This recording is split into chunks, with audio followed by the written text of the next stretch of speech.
आज का थीम जो मैंने लिया है आपके साथ शेयर करने के लिए वो है परमेश्वर दुष्ट को तुरंत सजा क्यों नहीं देते हैं।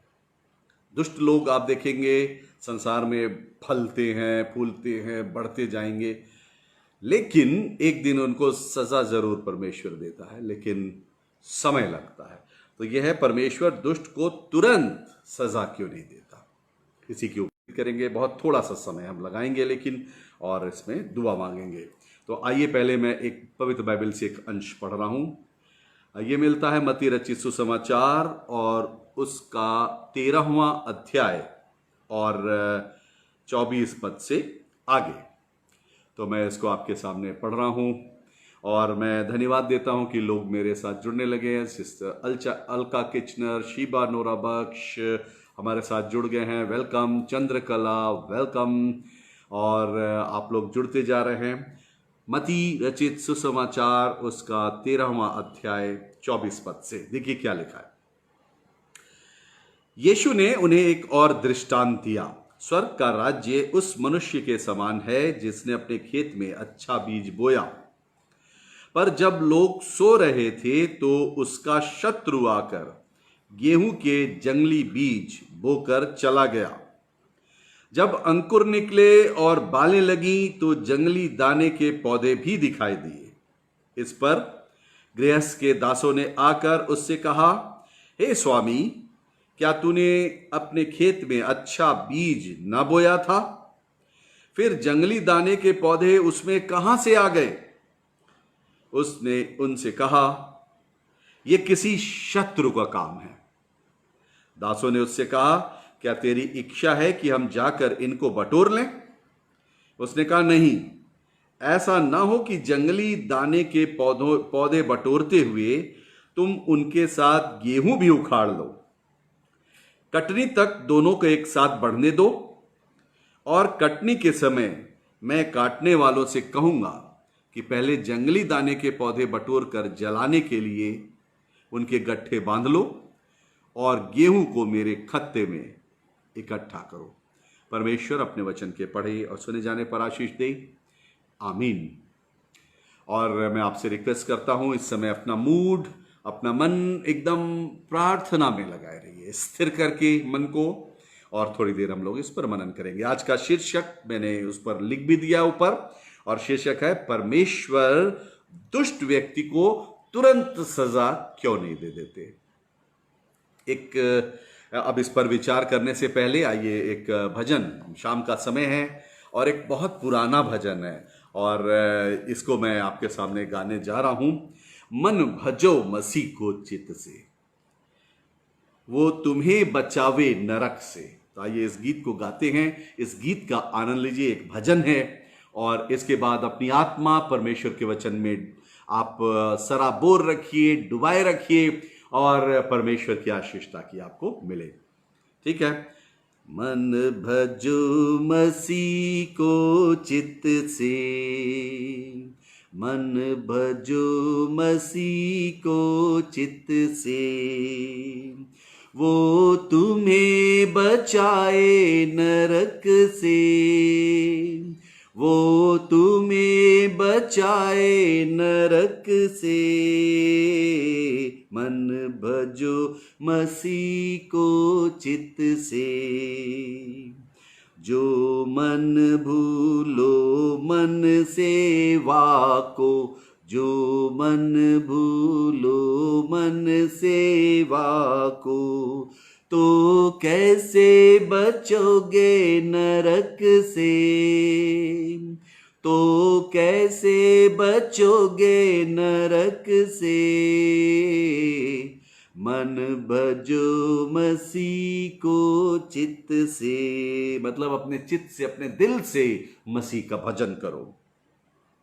दुख सुख दोनों वाके वश में, दुख सुख दोनों वाके वश में, वो तुम्हें बचाए विपत से, वो तुम्हें बचाए विपत से।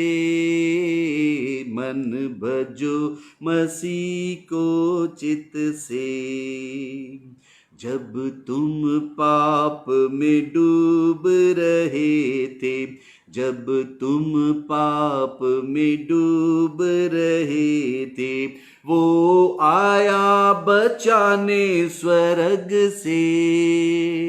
वो आया बचाने स्वर्ग से। मन भजो मसीह को चित से। अंतिम पद, भूले मत तू वाको आसी, भूले मत तू वाको आसी। वो तुझे चुना है जगत से, वो तुझे चुना है जगत से। मन भजो मसीह को चित से।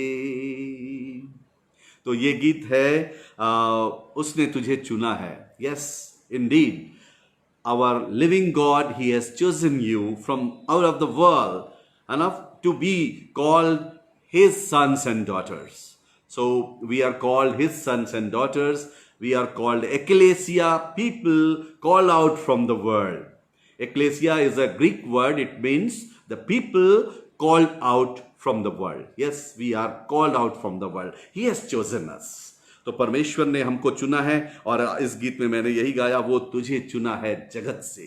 मन भजो मसीह को। जब उसका नाम लो, चाहे किसी लैंग्वेज में उसकी स्तुति करो, उसकी महिमा करो, उसका और उसके प्रेज गाओ, कोई भी लैंग्वेज में, लेकिन उसको दिल से करो। आइए वचन के ऊपर हम लोग ध्यान करेंगे। और आज का थीम मैंने दे दिया था, परमेश्वर दुष्ट को सजा क्यों नहीं देता, तुरंत सजा क्यों नहीं देता, नष्ट नहीं करता। लेकिन ऐसा नहीं है कि दुष्ट हमेशा, अगर साम्स पढ़ेंगे तो वहां लिखा है कि मैं जब जा रहा था मार्ग में, साम लिखने वाले दाऊद बादशाह कहते हैं, मैं मार्ग से जा रहा था और मार्ग से जाते समय मैंने दुष्ट को देखा, वो वट वृक्ष के समान, वट वृक्ष यानी बरगद के पेड़ के समान, वो जो है वो खूब लहलहा रहा था, खूब तरक्की कर रहा था, खूब बढ़ रहा था। और फिर आगे वो लिखता है कि जब मैं वापस लौटने लगा संध्या के समय, तो मैंने देखा वहां वो वट वृक्ष था ही नहीं, वो सब समाप्त हो गया, दुष्ट का अस्तित्व समाप्त हो गया। परमेश्वर दुष्ट को सजा देता है, लेकिन देर में देता है। और लेकिन आज मैंने जो आपके सामने टॉपिक रखा, परमेश्वर दुष्ट को तुरंत के सामने इसको रखा, और इस पर थोड़ी देर के लिए हम लोग मनन करेंगे। एक बार फिर से मैं वेलकम करता हूं जितने लोग मेरे साथ जुड़े हुए हैं। शर्ली, चरण मेरे साथ जुड़ी हुई हैं।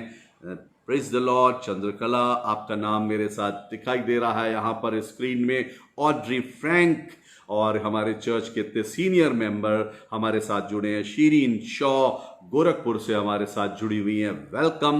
और रेवरेंड स्टर्लिंग जुड़े हैं, welcome, God bless you. Ruth shepherd हमारे चर्च की सीनियर सदस्य जुड़ी हुई हैं, वेलकम। और मैं आप लोगों का इस प्रकार से स्वागत करता हूं। अंकित कुमार और शेरी मोरेंट जुड़े हुए हैं, और आप परमेश्वर के वचन में बहुत रुचि लेते हैं। शिबा नोरा बख्श जुड़ी हुई हैं, वेलकम। और इस प्रकार से बहुत से लोग जो हमारे साथ अभी जुड़े हुए हैं, मैं आपका स्वागत करता हूं। नरेंद्र सिंह जुड़े हुए हैं, मैं गॉड ब्लेस यू। आइए वचन पे हम लोग आगे चलें। परमेश्वर दुष्ट को तुरंत सजा क्यों नहीं देता। और देखिए यहां पर लिखा हुआ है, प्रभु यीशु ने एक दृष्टांत दिया, इट्स ए पैराबल, एक कहानी के द्वारा प्रभु यीशु मसीह इस ट्रुथ को बताना चाहते हैं। और वो कह रहे हैं, स्वर्ग का राज्य उस मनुष्य के समान है जिसने अपने खेत में अच्छा बीज बोया। और अच्छे बीज वो ले गया था गेहूं के, और उसने गेहूं के बीज खेत को तैयार किया खूब बढ़िया, और उसने बीज बो दिया। अच्छा गेहूं बोया तो अच्छे गेहूं जमने चाहिए थे, अच्छे गेहूं होने चाहिए थे, बुराई का कोई सवाल नहीं था, बुरे व्यक्ति की कोई बात नहीं थी। लेकिन वो किसान इस बात को थोड़ा सा भूल गया कि उसका कोई शत्रु भी है। अक्सर अच्छे लोगों के शत्रु भी होते हैं। आप अच्छे हैं तो ये मत एकदम से बिल्कुल निश्चिंत ना हो जाइए, आपके शत्रु भी हैं। और शत्रु था उसका, छिपा हुआ शत्रु। ये कभी कभी बहुत से लोग ऐसे आपको मिलेंगे जिंदगी में जो आपसे मुंह पे बड़ी मीठी मीठी बातें करते हैं, बड़ी अच्छी अच्छी बातें करते हैं, लेकिन पीठ पीछे वो आपकी जड़ काटते हैं। आपके साथ काम करने वाले ऐसे मिल जाएंगे, आपके ऑफिस में मिल जाएंगे, समाज में मिल जाएंगे, कभी कभी पास पड़ोस में लोग मिल जाते हैं। ऊपर से बड़ा प्यार और अंदर से दुश्मनी, और दुश्मन होते हैं। इसका मतलब बाइबल बता रही है दुश्मन होते हैं, तो उससे सजग रहना है, लेकिन दुश्मन से बचाने वाला परमेश्वर है। और शत्रु ने अपना काम कर दिया। इसने देखा, ओ इसने बड़े अच्छे अच्छे बीज बोए हैं, खेत बहुत अच्छा तैयार किया, अब ये तरक्की करेगा, ये बढ़ेगा, इसकी जिंदगी में खुशी आएगी, तो मैं एक काम करूं। शत्रु जो है ना, वो अपने दुष्ट जो है वो दुष्ट है, और दुष्ट अपने स्वभाव से मजबूर होता है, बदलता नहीं। दुष्ट लोग ऐसे ही होते हैं, उनका स्वभाव नहीं बदलता है। उनका स्वभाव है क्रिटिसाइज करना, उनका स्वभाव है बुराई करना, नुकसान करना। अगर कोई व्यक्ति अच्छे से अपने जीवन में आगे बढ़ रहा है, सब कुछ अच्छा है, तो खुशी किसी की बर्दाश्त नहीं होती। दुष्ट ऐसे व्यक्ति को तो बोलते हैं। वो दुष्ट है, उससे दूसरे की खुशी, दूसरे की संतुष्टि, दूसरे का आनंद, दूसरे की तरक्की, दूसरे के घर की शांति, दूसरे के घर का मेल मिलाप पसंद नहीं आता, क्योंकि वो दुष्ट है। इसलिए वो अपनी दुष्टता करने से बाज नहीं आता। और कैसे वो खुशियां छीन ले, घरों में तकलीफ ला दे, और किसी प्रकार से बीमारियां ला दे, और परेशानियां ला दे, निराशा ला दे, हंसता हुआ व्यक्ति रोने लगे, तब दुष्ट को बड़ा आनंद आता, वाह मैंने बड़ा अच्छा काम किया। तो शत्रु था छिपा हुआ, और शत्रु ने क्या किया, उसके पास अच्छे बीज तो होंगे नहीं। जब दुष्ट इंसान है तो दुष्ट के पास कैसे बीज होंगे? खराब बीज होंगे, जंगली बीज होंगे। अच्छे मनुष्य के पास अच्छे बीज होते हैं। अच्छे मनुष्य के मन में के भंडार में अच्छे शब्द होते हैं, अच्छी बातें। वो अच्छी बातें बोलता है, अच्छी बातें करता है, दूसरों के लिए प्रार्थनाएं करता है, दूसरों की खुशियां चाहता है, दूसरों की तरक्की चाहता है। उसका नेचर ही फर्क होता है, वो जो अच्छा इंसान है। लेकिन दुष्ट के पास, उसके मन में बुराई का भंडार होता है, उसके पास कड़वे बीज होते हैं, जंगली बीज होते हैं, नुकसान करने वाली ही प्रवृत्ति होती है उसकी। और कभी को शैतान इस्तेमाल ना करने पाए, इसके लिए हमेशा चालाक रहना चाहिए। और अब देखिए इसमें लिखा है, शत्रु आया और चुपचाप से उसने अपना काम कर दिया। और क्या काम कर दिया? उसने उस अच्छे व्यक्ति के अच्छे खेत में, जिसमें अच्छे बीज बोए थे, अच्छा सब कुछ होता, उसने जंगली बीज रात में बो दिया, और बो करके खेत में चुपचाप से चला गया। और जब चला गया, इसके बाद बाइबल में आगे लिखा हुआ है कि समय आया, पौधे जमे, आप बढ़ने लगे उसमें, और तब उसके जो कर्मचारी लोग थे उन्होंने देखा और आकर उससे शिकायत करी। जब क्या शिकायत करी उन्होंने? 27वां पद, इस पर गृहस्थ के दासों ने आकर उससे कहा, हे स्वामी, क्या तूने अपने खेत में अच्छा बीज ना बोया था? फिर जंगली दाने के पौधे उसमें कहां से आ गए? नहीं जानते। लेकिन अब अच्छा खेत खराब हो गया, उसमें शैतान ने अपना काम कर दिया, दुष्ट ने अपना काम कर दिया। उसका स्वभाव नहीं बदलता है, उसने हंसते खेलते परिवार को तकलीफ में डाल दिया। वो शैतान से प्रभावित व्यक्ति है। और इसी प्रकार के लोग आपके जीवन में कर देते हैं। आपके हो सकता पड़ोस में हो सकता आपके साथ काम करने वाले हो, चुपचाप से अपना काम कर जाएंगे, और आपके जीवन में तकलीफ और आंखों में आंसू और निराशा और परेशानी आ जाएगी, क्योंकि शैतान ऐसा करता। वो शैतान से प्रेरित लोग होते हैं और वो कर जाते हैं। और इसी प्रकार का बाइबल में लिखा, उसने कर दिया। अब देखिए, अब मालिक को पता चल गया कि मेरे अच्छे बीज में किसी ने, मेरे अच्छे खेत में किसी ने दुष्टता के बीज बो दिए हैं, अब जंगली गेहूं बो दिए। अब क्या होगा? तो दास लोग आके उससे कह रहे हैं, 28वां पद, उसने उनसे कहा, ये किसी शत्रु का काम है। मैंने तो अच्छे बीज बोए थे, जंगली बीज कहां से आ गए? किसी शत्रु ने अपना काम कर दिया है। अब परमेश्वर जो है वो उस खेत की मालिक की जगह है। वो क्या करेगा? क्या उस दुष्ट व्यक्ति को जिसने बीज बोया था उसको नाश कर देगा? तुरंत तलवार उठा लेगा और तुरंत मार देगा? क्योंकि किसान की इच्छा तो अब यही होगी, जो लोग उस खेत में काम किए उनकी इच्छा है तो, क्योंकि तुरंत हमारे अच्छे खेत को, हमारे अच्छे जीवन को इसने खराब कर दिया, हे परमेश्वर तुरंत नष्ट कर।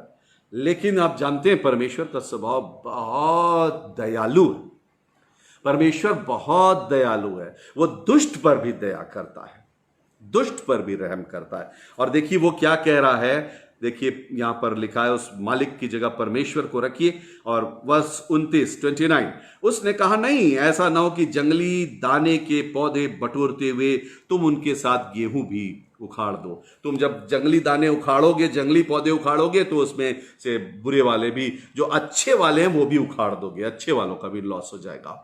इसलिए ऐसा करो कि दोनों को साथ बढ़ने दो, अब और बढ़ने दो। और इसके बाद देखिए वो क्या कह रहा है, फिर कटनी के समय दोनों को साथ बढ़ने दो। कटनी के समय मैं काटने वाले से कहूंगा, पहले जंगली दाने के पौधे बटोर कर जलाने के लिए गट्ठर बांधो। दुष्ट को सजा देगा परमेश्वर जब वो न्याय करेगा, तब तक वो ठहरा रहता है। परमेश्वर को आशा है, दुष्ट से भी आशा है, शायद वो बदल जाए। आपके दुश्मन से भी आशा, शायद बदल जाए।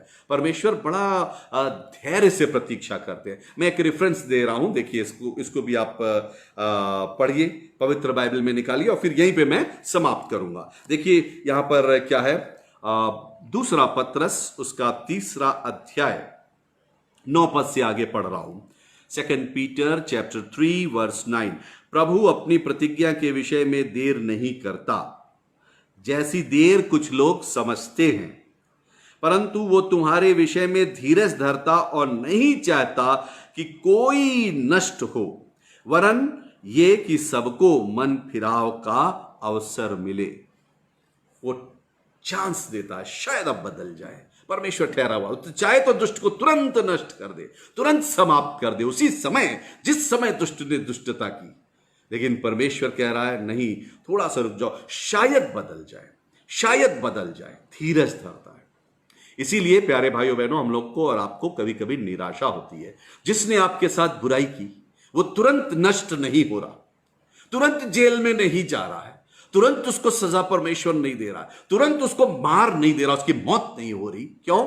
क्योंकि परमेश्वर धीरजवंत है, वो वेट कर रहा है, कटनी तक दोनों को साथ बढ़ने दो। और इसके बाद दुष्ट लोगों का क्या होगा, उसके उस बीज को इकट्ठा करके, उसके पौधे को इकट्ठा कर गट्ठर बांधो, वो जलाया जाएगा, तब वो सजा देगा। तो प्यारे भाइयों बहनों, ऐसा कभी कभी हम लोग को अपने जीवन में होता है, हम लोग को सहना पड़ता है। देखते हैं कि दुष्ट है, वो फ्लरिश हो रहा है, बढ़ रहा है, और परमेश्वर से दुआ करते हैं, परमेश्वर दंड नहीं देता है। क्यों नहीं देता है? क्योंकि परमेश्वर दयालु है, वो मन फिराव का मौका देता है। यहां पे जब मैं इसको पढ़ रहा था तो ये बात मेरे दिमाग में यही, परमेश्वर कह रहा है, परमेश्वर नहीं चाहता कि कोई भी नष्ट हो।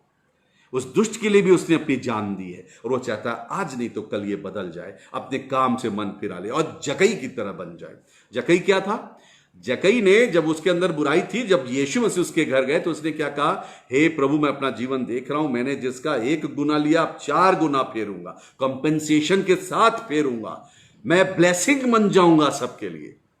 और काश की दुष्ट लोग भी बदल जाएं, दुष्ट लोग जकई जैसे हो जाएं, विथ कंपेंसेशन 4 गुना लौटा दें और अपने जीवन में परिवर्तन ले आए।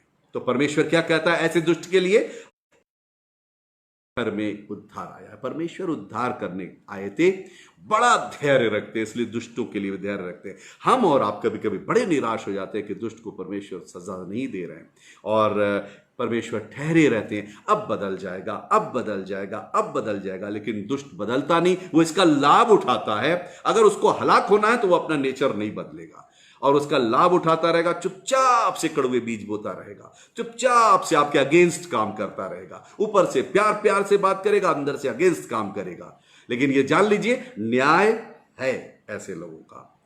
और जब मैं संध्या को लौटा तो मैंने देखा वो दुष्ट वहां था ही नहीं। वैसे ही एक दिन दुष्ट, अगर वो बदला नहीं, जकई की तरह से उसने पश्चाताप नहीं किया, 4 गुना कॉम्पेंसेशन नहीं भरा, फिर से जिनके काम को बिगाड़ा उसको सही नहीं किया, तो परमेश्वर तब उसको काट डालेगा, और वचन में लिखा हुआ वो आग में जलाया जाएगा, नष्ट किया जाएगा। बस परमेश्वर धैर्य से दुष्ट को टाइम देता है, अब बदल जाओ, अब बदल जाओ, अब बदल जाओ। परमेश्वर के धैर्य को हल्की बात ना जाने। और इसलिए आज हमें और आपको ये धैर्य सिखाता है आज का वचन। परमेश्वर करे हम लोग बड़े धैर्य से उसके वचन को पढ़ करके धैर्य रखें अपने जीवन में, और परमेश्वर दुष्ट को छोड़ेगा नहीं। वचन में लिखा हुआ है परमेश्वर दुष्ट को सजा जरूर से देगा, लेकिन वो ठहरा कब तक रहता है? जब तक वो बस चाहे, उसकी मर्जी पर है। और वो प्रतीक्षा करता है अब बदल जाए, अब बदल जाए, अब बदल जाए। और एक दिन अगर नहीं बदले तो परमेश्वर फिर आग में डालेगा, जहां रोना और दांतों का पीसना होगा। न्याय कर देगा परमेश्वर, तब उसके न्याय से कोई बचा नहीं सकता, और दुष्ट फिर सदा सदा के लिए नाश हो जाएगा। अभी वो मौके देता है। आइए हम लोग अपने जीवन में अपने जीवन को परमेश्वर को दें और परमेश्वर से प्रार्थना करें कि परमेश्वर पिता, जो लोग अपने लिए न्याय की प्रतीक्षा कर रहे हैं, परमेश्वर जल्द से जल्द उनके जीवन में न्याय ला, और दुष्ट व्यक्ति को परमेश्वर पिता मन फिराव का आप मौका दे रहे हैं, उसका मन बदल जाए, वो मन बदल ले और जकई की तरह से रिपेंट कर ले, ताकि आप कहें आज इस घर में उद्धार आया और वो अच्छा हो जाए। अगर उसने आपका नुकसान किया है तो वो उसकी 4 गुना भरपाई दे दे। उसने आपका थोड़ा नुकसान किया तो आपकी बड़ी आशीष आपके लिए वो बन जाए, बदल जाए। और परमेश्वर आपको आशीष दे, आपके साथ हो, आपको बरकत दे, हम सबको आशीष दे। यहीं पे मैं समाप्त कर रहा हूं। एक बार फिर से आइए हम लोग प्रार्थना करेंगे, अपना अपना जीवन, अपना परिवार, अपने बच्चों का जीवन, अपना सामाजिक जीवन परमेश्वर के हाथ में सौंप दें। अपना खेत, आपका खेत क्या है? आपका खेत आपका कार्य क्षेत्र है। जिस कार्य क्षेत्र में आप हैं, आपका खेत, उसमें अगर दुष्ट जंगली बीज बोता है तो परमेश्वर उसका न्याय करेगा। एक दिन उसको बांध के गट्ठर और आग में जला दिया जाएगा, लेकिन अभी वो ठहरा हुआ है परमेश्वर। बस जब तक परमेश्वर की इच्छा वो ठहरा हुआ है। हम अपने दुश्मनों के लिए दुआ मांग सकते हैं, जैसे साम्स में लिखा हुआ है, साम 23 में, है ना, कि वो मेरे दुश्मन के सामने मेरे लिए मेज बिछाता है, और एक दिन वो दुश्मन को भी दंड देगा। परमेश्वर के पास ही न्याय करने का पावर है। परमेश्वर के न्याय के हाथों में सब चीज सौंपें और दुआ मांगेंगे, और इसके बाद फिर मैं आपका नाम लेकर के आइए प्रार्थना करेंगे। हमारे महान और सामर्थी परमेश्वर पिता, हम आपका धन्यवाद करते हैं खुदावंद आज की शाम की बेला के लिए। धन्यवाद करते हैं परमेश्वर पिता कि हम आपके वचन को परमेश्वर हमने इस पर मनन किया, और परमेश्वर हमारी प्रार्थना है खुदावंद कि आज हमने जो वचन आपके लोगों के बीच में बांटा है वापस पानी, लोग आपके वचन को परमेश्वर पिता समझने पाएं, और परमेश्वर धैर्य रखे खुदावंद। और परमेश्वर पिता हमारी प्रार्थना है जो दुष्ट लोग परमेश्वर अच्छे लोगों के खेत में कड़वे बीज बो रहे हैं, उनके अंदर परमेश्वर मन का फिराव डाल परमेश्वर पिता, कि वो मन फिराएं अपना जकई की तरह से, और परमेश्वर 1 गुना अगर नुकसान किया तो 4 गुना भरपाई कर दें, नहीं तो परमेश्वर उनका दंड निश्चित रखा हुआ है। और परमेश्वर हम हर एक दुष्ट व्यक्ति को, हर एक शत्रु को आपके हाथ में सौंपते हैं। न्यायी आप हैं परमेश्वर पिता, आप न्याय करने वाले हैं खुदावन। परमेश्वर सब कुछ आपके हाथ में सौंपते हैं, आपकी इच्छा पूरी हो परमेश्वर पिता। हम सबको धैर्य से मसीह जीवन में चलने की सामर्थ्य दीजिए, कि हम अपने अच्छे कामों पे चलें और हमारे जीवन में अच्छे बीज ही हों, अच्छे ही फल हों परमेश्वर। हम दूसरों के लिए ब्लेसिंग ही बने रहें परमेश्वर, हम अपनी अच्छाई ना खोने पाएं। हमारी विनती सुनने के लिए धन्यवाद करते हैं। प्रार्थना प्रभु यीशु मसीह के नाम से मांगते हैं, आमीन। जय मसीह की, हालेलुया। तो यहां पे मैं समाप्त कर रहा हूं। May God bless you, praise the Lord, hallelujah.